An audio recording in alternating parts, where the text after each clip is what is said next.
Supporters of Egyptian President Mohamed Morsi are set to begin an open-ended demonstration on Friday, 2 days before planned rallies against him, setting up a showdown in the streets in the coming days.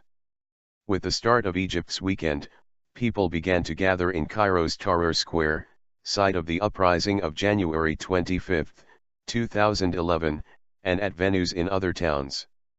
Morsi's legitimacy is at the heart of protests both for and against him. His supporters say he derives his authority from the first free presidential election in Egypt's history, and that the challenges he faces, corrupt and inefficient institutions, economic troubles and religious tensions, were inherited. But his critics see him as a Muslim Brotherhood delegate, favoring Islamists in key positions and returning the country to authoritarianism. The Islamists accuse the opposition of being remnants of ousted President Hosni Mubarak's regime and of seeking to sow chaos. That accusation was repeated by Morsi in a televised speech on Wednesday, when he warned that political polarization threatened to paralyze Egypt. He pledged to look into constitutional reforms and also reached out to the opposition again for talks.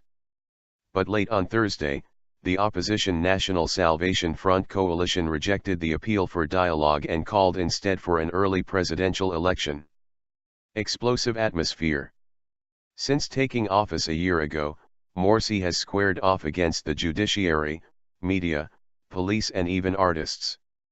In his speech on Wednesday, Morsi threatened legal action against several named prominent figures.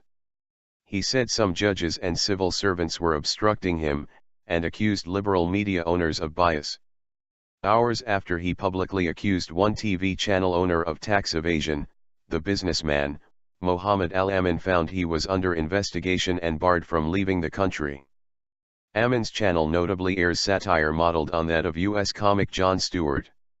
Separately, officials ordered the arrest of a talk show host on another channel known for his anti-Islamist diatribes and ordered that station to be shut down for inciting mutiny in the army and for insulting the armed forces and the police. An anchor on state television resigned dramatically live on air in protest at what he said were attempts by the information minister, an Islamist, to control his program. Egypt's powerful army, which has been on the sidelines since Morsi's election, warned it would intervene if violence breaks out. It has brought in reinforcements to key cities in order to protect vital establishments in case unrest erupts, security officials said. In Cairo, residents are withdrawing cash and stocking up on food, and many companies have said they will close on Sunday, the first day of the working week in Egypt. Fuel shortages have seen cars queuing overnight outside petrol stations, bringing parts of the city to a standstill and adding to the tension.